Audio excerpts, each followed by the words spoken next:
Welcome to the Mama's Village podcast, CT, where Fairfield County moms discover they're not alone in their struggles while uncovering the hidden gems, local treasures, and real solutions that make motherhood in Connecticut not just survivable, but extraordinary.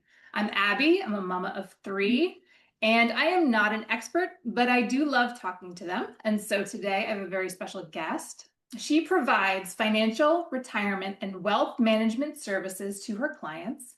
She specializes in helping people navigate major life transitions, including divorce, the loss of a spouse, and preparing for retirement. Certified in both mediation and collaborative divorce, and this allows her to help her clients understand their short and long-term settlement options. Her top priority is to provide her clients with a clear financial plan. This way, each client is given a direct path to financial independence and success. Hi, Hollis. Thank you so much for Hi, joining. thank you for having me. Tell me a little bit about your business, what you provide, all of the Sure, services, that kind of thing. And then tell me, if you don't mind, diving into why and why now and why divorce. sure, Why is this your specialty? sure. So my name again is Hollis Hardiman. I'm a financial advisor with Merit Financials. I have offices in Wilton, and I'm also in Florida part-time as well. And my niche is really helping women find their financial independence. And a lot of times that happens through divorce or widowhood or unplanned circumstances. And my goal is to really get ahead of that with people and try to let them understand that they should be somewhat involved in the finances at their home, and just so they are prepared if circumstances arise out of their control.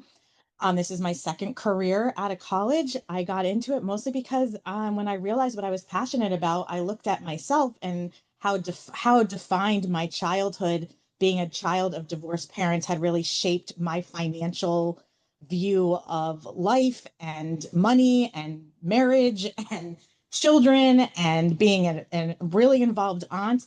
And I realized there was a lack of education for women out there when it came to finances. And so I really wanted to get involved and help educate where I can. And so a majority of my business is helping women. Wow. So tell me about the services that you provide. So as a financial advisor, I obviously help people invest their money. I do financial planning, budget control, tax efficiencies, work with CPAs. And as a divorce financial advisor, which we call Certified Divorce Financial Analyst, CDFA. So if you're looking for somebody to help, you definitely want to find someone who's got the credentials of a CDFA. And during that process, I help during the divorce. So I can work either for one party and be their advocate, or a lot of times I work in a neutral setting with the attorney or the mediator and help both parties understand their finances. So my goal is really to get everything on paper and make sure that everybody understands what their assets look like, what any debt looks like, what their expenses look like, what their income looks like, more importantly, their take home income, so that when you get to the divorce negotiation table, you know what you're even negotiating. A lot of time, it's very hard to negotiate when you don't understand what you even have to negotiate with. So I do a lot of hand holding to making sure that everybody understands what their finances look like. I've realized in a marriage, it's a lot of divide and conquer. And naturally, at least in Fairfield County, a lot of the men handle the finances and a lot of women handle the children. And there's nothing wrong with that, but you still want to have your finger in your finances. And just we could talk about ways that I encourage that. But my goal is to really make sure everybody's educated on their financial picture. Wonderful. So we'll get back to all of that, and I have a bunch of questions that I want to ask you about that process and ways that even if you have the most wonderful marriage and even if you are doing just fine and very secure, there are still things that I know that you have that you would love to tell women and moms about. So we will get to that, but first, of course, we should talk a little bit about what is going on around Fairfield County that you love. Yeah. Well, I think what's really interesting is that taboo around divorce has really subsided a little bit. And I think whether it's people living longer or whatnot, they kind of get to an age and they're like, this isn't working for us anymore. And I think that I love to watch women because they're becoming more empowered to make those decisions and saying, I'm not happy and I want to leave this marriage, but they often feel stuck financially because of decisions that were made during the happy times of the marriage.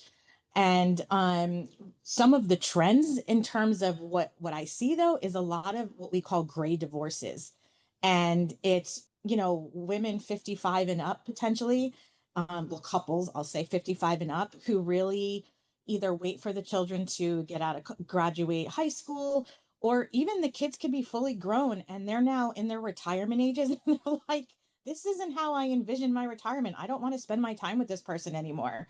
And how do we separate? And so it's called gray divorce. It's been very up and coming. I don't know if that's the right term, up and coming, but it is. And but I think it speaks a lot for women, not feeling like they have to stay in a place that they're not happy with or don't feel maybe that they've been treated right.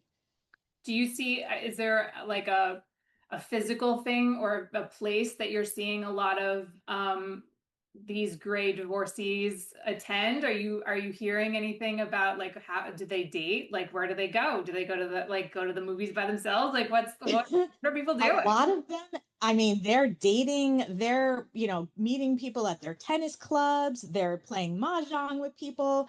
I mean, it's like either meeting playing pickleball, and they're finding people that have more of the same interests that they have, and it's very likely they've been in a marriage for 30 plus years and they didn't even realize what they liked or didn't like or what they've grown apart from. And I think as women have become more empowered and feel more independent in making decisions and not feeling bad about wanting a change, that and let alone the up and coming women who are now in the working field or have gone back to work after raising their children. I mean, so much respect for starting a career late in life, for those women. And I think women are just finding themselves in different positions now, and they see that there's more out there for them, and they're not really willing to accept the status quo if they're not happy.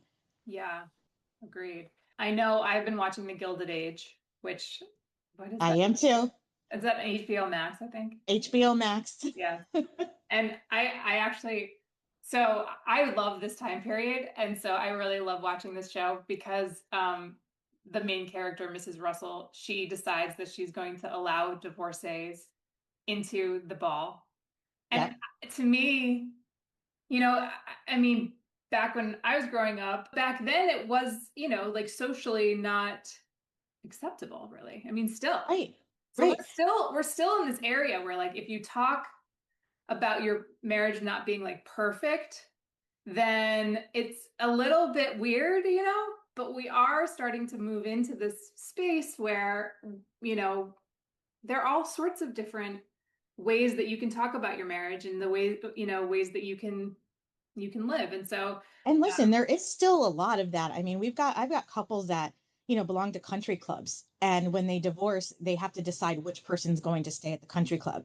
And then even more than that, the person who stays may need to get re-interviewed or whatever the process is, and may or may not pass to get back reinstated into this country club. Or country clubs are very family oriented and people don't want to yes, break that dynamic.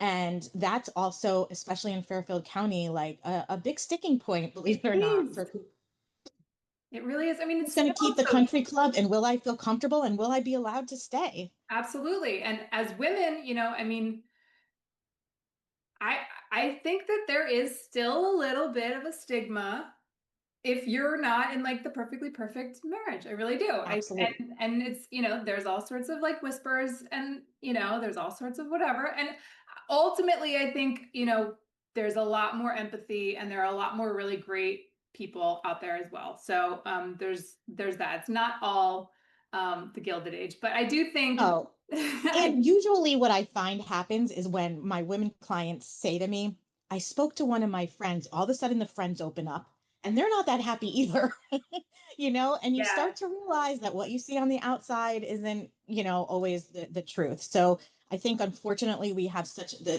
heavy social media presence, and Yeah. we see couples that are posting their trips together and they're doing this and they're doing that. And you automatically analyze your own relationship and say, could I do that with my husband? Is that fun? And you're second guessing yourself all the time. But the minute you sometimes open up to the right people, you may hear they're on the fence too, or working through it or going to therapy. And there's so many different types of therapy out there right now, as well. That's really helpful. So we're evolving, but for sure we're still a little bit behind. Yeah. So is there anything that you're listening to or that you recommend any of your clients to read, watch, listen to, anything like that? So, in terms of divorce, there's a great podcast that Susan Guthrie runs. She used to be an attorney mediator in Fairfield County. She's not anymore, but she runs a podcast called Divorce and Beyond. And I love it. She brings on experts from all different parts of divorce. Cool. And it's an amazing podcast that if you're thinking or contemplating, she's my go-to podcast. Cool. That's a good one. Um, Yes. I'd love to talk and ask you a couple questions about finances. A 2021 survey showed that 11% of Fairfield County women have been divorced and 7% of men have been divorced. So How's that work? I know. So can we talk a little bit about the finances? Because obviously women are asking for divorces a little bit more, Hmm. but yet finding, I don't know, you tell me, finding perhaps that they don't know much about their finances, or finding that they get stuck, or, tell me, what are the Yep. points here? So there's two different, obviously there's a few different things that are coming to my mind, but one would be the basket of women that maybe took a step back in their career, and they've stopped working, and the decision was to she was going to provide at home and take care of the children, and the husband is going to be the earner, the breadwinner. And that becomes complicated because down the line I find a lot of women feel very unbalanced, and afraid that they have no income, so they're counting on the potential ex-spouse to provide income for them. And that's a very scary feeling when you don't have control over your own finances. So when we're talking, so again, there's nothing wrong with that decision. I just think that if you do make that decision early on that you are going to take a backseat in your career, that you still keep your pulse on the finances. You still want to be a team. It doesn't mean that you're not going to, again, divide and conquer, but you should still have date nights, maybe twice a year, whatever it is, once a quarter, and just be informed because you're a team. So decisions shouldn't be made by just one person on any aspect of your marriage. And in my opinion, that comes to finances too. And a lot of the financial decisions in my experience are the men are making, and the women are just kind of like, I don't care, I trust you, it's fine, I believe you, and it's all good until it's not good. And then you're behind the eight ball and you're like, what did I do? I'm so ashamed. I know nothing. And there's nothing to be ashamed about. It's time to just catch up. Um, so there's the stay-at-home mom who is often feeling really behind the eight ball in terms of moving forward with divorce. Um, that I think is scary for them. So what does one do if they find themselves in that position, and So where do they start?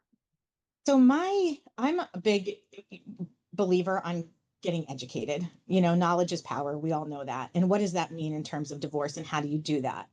Um, one Even though let's say you're the stay-at-home mom, your husband may be bringing in all of the money. There's a very good chance that you're spending most of the money, not in a negative way. You're paying for the kids' camps, you're paying for the aftercare, you're paying for the extracurricular activities, you're paying for the groceries, you're dealing with the day-to-day expenses. And so my first homework assignment for women is usually like, okay, what does your lifestyle cost you?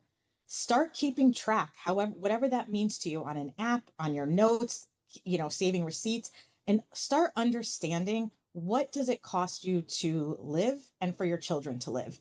Understanding the mortgage and the electric bill, those are easy. It's the Amazon shopping, it's the Costco runs. It's the children that are really hard to estimate how much that costs, but it's a really big number.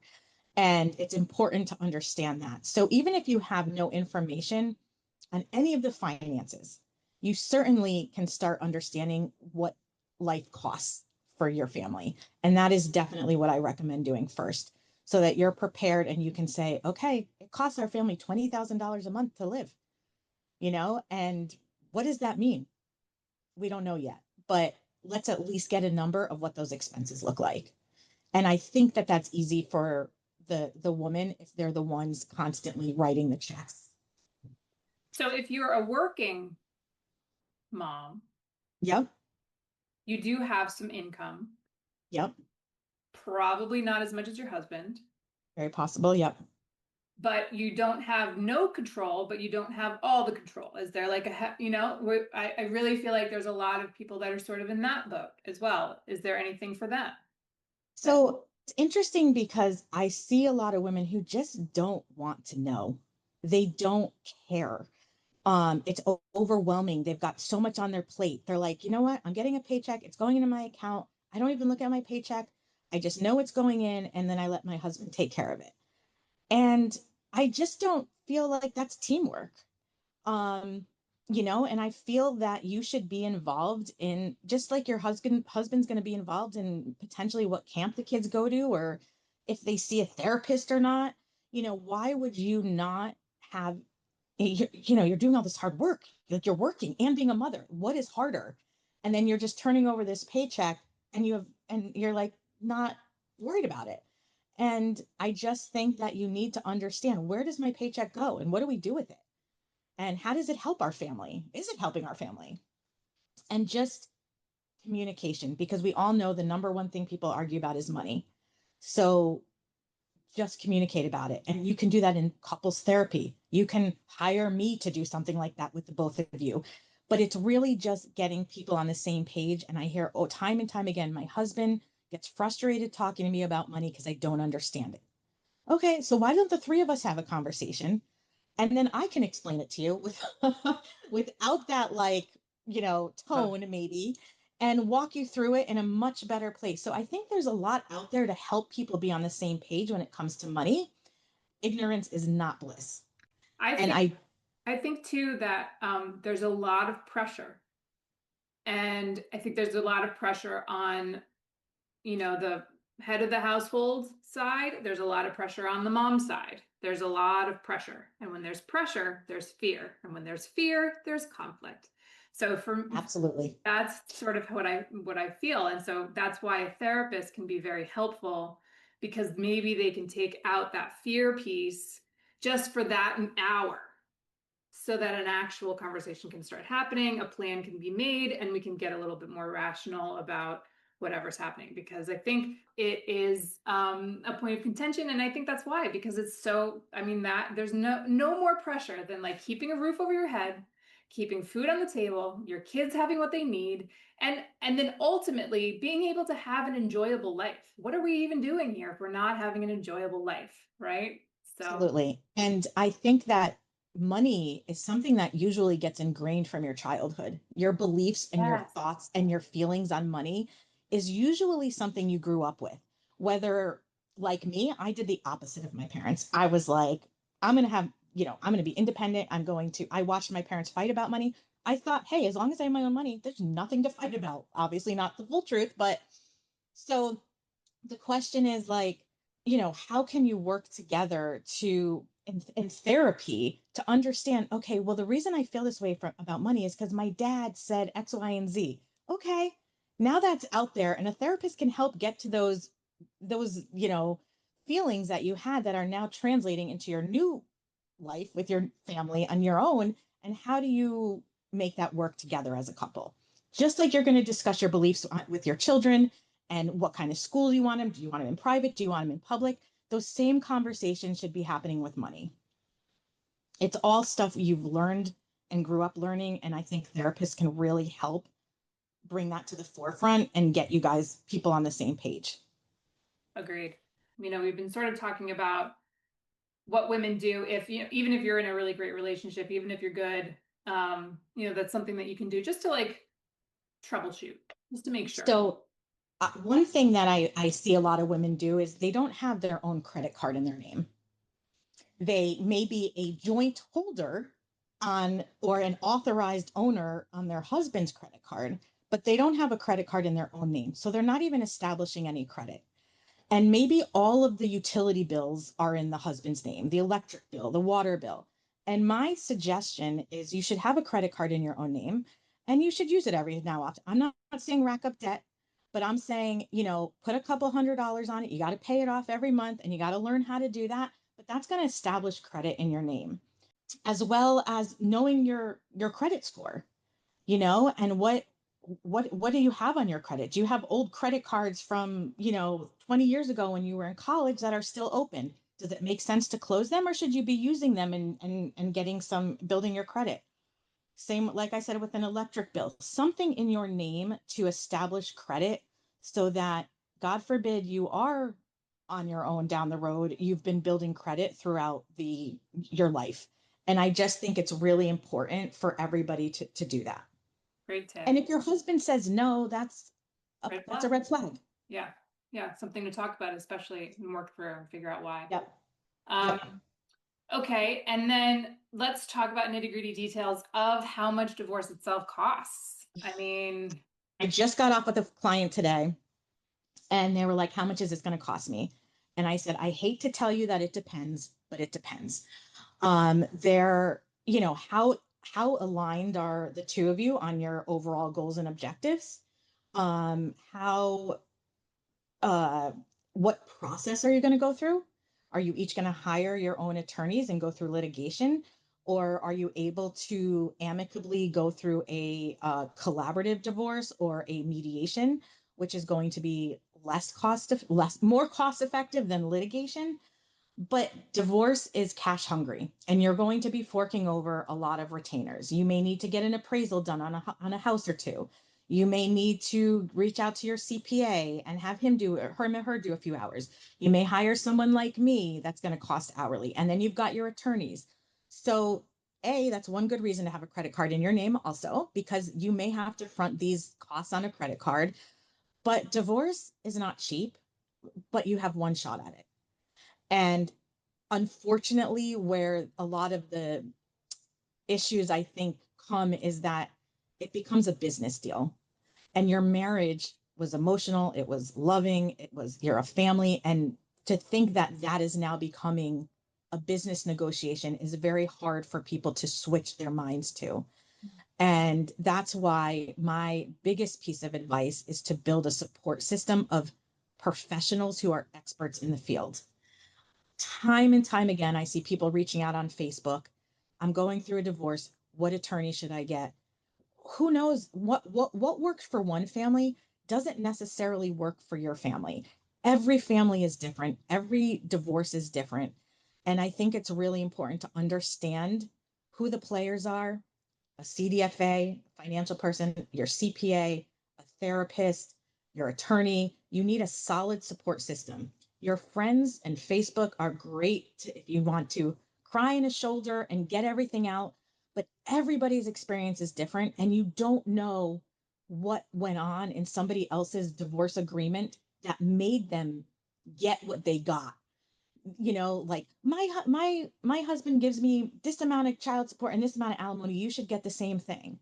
Well, maybe they got an offset of assets that you didn't get.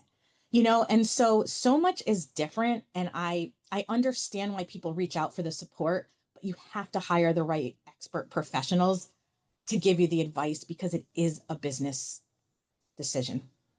so I guess the faster you understand what you're doing as far as the actual contract in which you are terminating, which is the divorce process. As soon as you realize, I would assume that that is what you're doing, the emotional stuff is like therapy stuff. This stuff is the actual contract itself, just like any other contract. And the minute that you start talking about it like that, then you start to maybe understand how much money you could potentially save by not fighting, by being able to negotiate. Hopefully, right? Really, I mean, that's the goal. And that is really the goal. And I think that it's hard because when you're getting a divorce, most likely there's either been trust broken or communication broken. And now you're asked to go into these meetings and trust and Right. communicate. Hmm. And the marriage has broken down most likely for one or both of those reasons. And so you're feeling, really like lonely. And, how do you make this about business when this is your family? Yeah. And so I think that there's many processes, at least in mediation and collaborative divorce, where we bring a therapist into the process and they're a part of the meetings so that they can help mitigate the different, maybe, someone gets loud or, whatever personalities are playing out because divorce is bringing out the worst in both people. And how do we navigate that and have a successful divorce? And usually, successful divorce, and the couple for themselves need to define this, is hopefully the children are the main concern, and then an equitable division where you both feel that you compromised, but it was fair.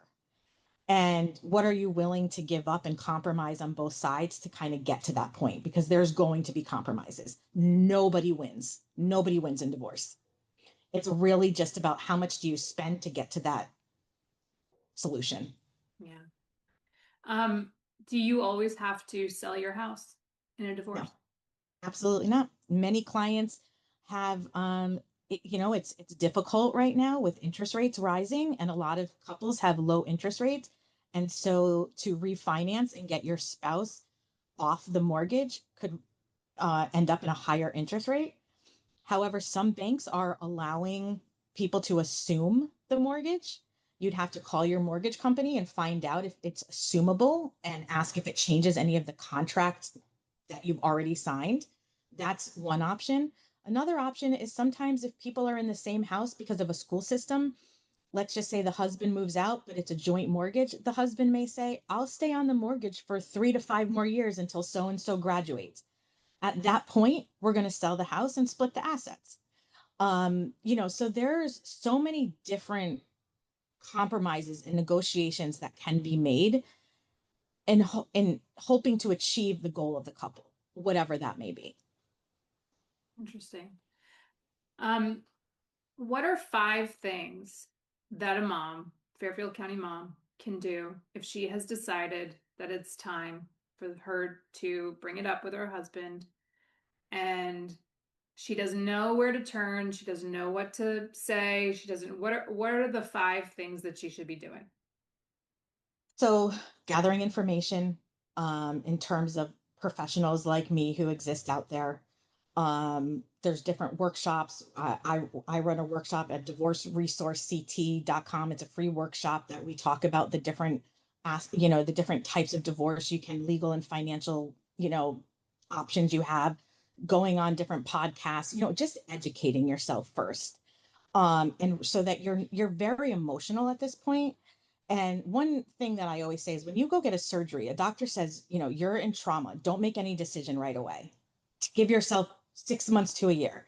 Well, Yes. here you are going through trauma in a divorce, and you're expected to make these very most important decisions of your life. How do you do that when you can't even, get your kids off to school because you're so exhausted and tired and depleted? So you want to really make sure that you're educated so everything's not so overwhelming when the process starts. Getting in the right therapy, whether it's couples therapy, whether it's discernment counseling, whether it's co-parenting counseling, but consult professionals early so that you can get the right information that you need. Should you discuss it with your husband first or get the people in line first? So that's probably a very individual um, thought process. Me, I would say get the education, build the support system, um, so that you are more emotionally and financially prepared. Because listen, people are worried about two things: money and kids. And I think you should. I, I start with therapy. I think therapists are really the way to understand and get your thoughts understood with somebody who can help you not lose your shit during this process. Yeah. Because it's a lot. It is no joke. It is one of the hardest things people are going to go through. And I think you need a therapist to help you manage those feelings throughout that process. I would say build your support system so that you're equipped with the right tools to then discuss with your husband. Is there any such thing as an easy divorce? And if so, what would make the divorce easier? So there's different types of therapy now. One of them is called discernment counseling. And what makes divorce hard, besides all the other things we've been talking about, is a lot of times one person is farther ahead than the other person emotionally. One person may have known this is going to happen for 5 years now, and they've come to the conclusion, and the other person is like, what are you talking about? I thought we were going to be together forever, whether or not we were completely happy. Like, I did not think this was coming. So what makes it difficult is when people are at different stages emotionally, because then one's always behind the other in terms of the process. And there's a discernment counseling, which is very interesting. It's maybe 5 to 7 sessions, and it really helps the couple catch up and get on the same page, so that when they come to the table through the divorce process and the legal and the financial, they've done a lot of the emotional work to have better communication. And discernment counseling, it's not couples counseling. So it's not there to help you guys move forward necessarily in your marriage. It's there to help you decide, can we make this marriage work or can we not? It's a few sessions and they're intense. And if you can't make this work, how do we then move forward productively? And what's the next step? There's also co parenting counselors, which I think are huge, that help you communicate, and it's all about the children. So I'm really big into the therapy because I think that that's what everybody can do to help the process, because it becomes so emotional. So how do we manage those emotions? I love that. I'd imagine there's a little bit of grief also that you have to go. Absolutely. Your husband could be owner of a business, and so you're proud of that. We own a business, Hmm. and that's your identity. Right. Let alone your family identity, your the dynamics of all that. But sometimes it's even related to a business. Mhm. And now you might be grieving the fact that you may not be part of this business anymore, let alone that you're worried about your children having parents that may not be together and all of that stuff. So, yeah. Do you have anything that you've got coming up for, and also something that has been very interesting to me is a lot of divorce professionals like yourself have reached out to me and said, I want to talk about this. I get approached at this time of year. Uh, Yep. and so do you want to talk a little bit about what you've got going on coming up for women that need support, that kind of thing?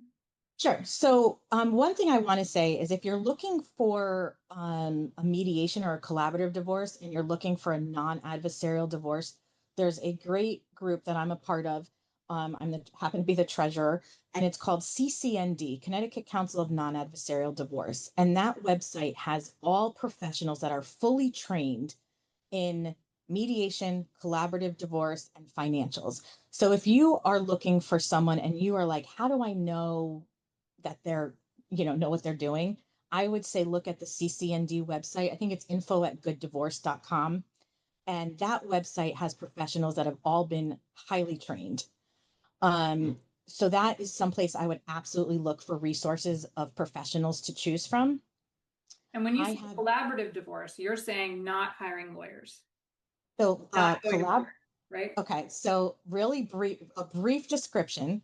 Mediation, which I would always recommend, is with a family law attorney, Okay. not a therapist. A family law attorney is writing the legal, that's who you're dealing with. In mediation, it's just the attorney, and she's helping you guys negotiate your divorce, although she or he is a neutral. So they're not giving you specific advice. They're just helping you. Collaborative divorce, you each hire an attorney, and then there's most likely a financial person involved, and there most likely is a family therapist involved. And the goal there is everybody signs a contract that you will not go to court. So it's where that is really good for couples who have there's a lot of imbalance, maybe control issues in one party or the other, maybe financial abuse in one party or another, and you need an advocate on your side. So the attorney is going to advocate for you, but the goal is there's no court. We're not threatening court. We're not going to court. We are going to get this done amongst us. It's going to be hard work, but we're going to do it. And then there's litigation where both parties hire their own attorneys. They don't really, you and your husband don't really talk much. The attorneys are doing a majority of the negotiating. And although that's needed in lots of cases as well, you should know and in that order is how expensive it is. I was just going to Mediation. say, let's talk about the cost of each one Yeah. of those. Mediation is going to be most cost effective. Collaborative is going to be next cost effective. And third is going to be litigation. Got it. And that's why I think you can, again, I have a workshop. I don't know when this is going to air, but we have a workshop coming up in September, September 5th. We'll probably have one in January. Our website is divorceresourcect.com. It's a free workshop, and we go over the different type of divorce processes and the different financial things that you should be looking at. Free workshop. We do it over Zoom. You can shut off your camera, change your name. It's really just to get education out there, men or women, to understand the process, because I often hear, I'm getting a divorce, let me get the most expensive attorney I can get. And attorneys, and that's not always the answer. And so you need to know what your options are. Doesn't mean it's not the answer, but do you know that there's other options besides just running to an attorney and saying, sign me up, here's your $20,000 retainer, and moving on. They're harder collaborative and mediation because you're there with your spouse and you're communicating your thoughts and feelings. And that's hard to do. It's very hard to do, but I usually feel at the end, those people have more successful post-divorce experiences than the people in litigation. That's exactly what I was going to ask you is tell me about post-divorce. It's all over. Your clients you've signed the dotted line. Everything's fine. You've gone through everything. Have you followed up with any of your clients and tell me if it's worth it? Do they feel like it's worth it? What's the end Well, result? I'm pretty lucky. A majority of my clients stay with me after, and they'll usually invest their money with me, and I'm doing their financial plan because I've been ingrained in their entire world at this point. And now I can say, this is how much you can spend. Let's work on your goals. You're not going to be a bag lady. Don't worry. I've got you. If you want to rent a car, if you want to lease a car or buy a car, you call me first. We'll work out the details. Should you rent a house? Should you put money down on a mortgage? So I'm basically there forever. I will tell you, and I'm not promoting divorce. If you can work and stay together, that's great. But most of my women are happier on the other side. It's not easy. Right after, it's never easy. There's still conflict, splitting accounts, and dealing with children. It's never going to be easy. But they feel freedom and they feel more empowered. And a lot of them, I haven't had one person say they regretted it. That's good to know that they have you still. Yes, yes. And that's the part I love, because I love building relationships and I love helping people and making sure that I have so many women that, they started with me and they were stay-at-home moms. And 5, 10 years later, they're these successful, whatever, making their own money, making six figures. And I'm like, come talk at my workshop, be a spokesperson. Like, I love watching you grow. And even I have one client who often says to me, thank you for helping. She was so financially abused. She moved into her own home. She couldn't even buy herself a grill. She was so nervous because she had been so, you can't buy this, you can't buy that. And I'm like, buy your grill. And you've got the money. I know I'm here to tell you, buy it. And, I got an email from her the other day. She's like, I need another buy the grill conversation. Like, like, I love can it. I do this? Can I not? And I'm like, let's look at the plan. Let's figure it out. And then they feel empowered because they go and they buy the grill or they buy whatever, and they realize that they were suffering more financial abuse than maybe they thought, or they didn't feel that they had the independence to make decisions to buy a bigger purchase item without consent. So usually at first they asking me if it's okay. And so I think I love watching the women grow afterwards. And that's why I love my job, because they all do. Yeah, One way or another, they're all growing. yeah. This is a really important topic, and I'm really glad we're talking. Thank you so much for joining. This is Thank you. very empowering, and I'm so glad we're doing it. If anybody's interested in reaching out to me, I do free consultations at first. My email I'll give out is Hardiman at meritfa.com. That's HHARDIMAN at merit, MERIT, F is in Frank, A is in Apple.com.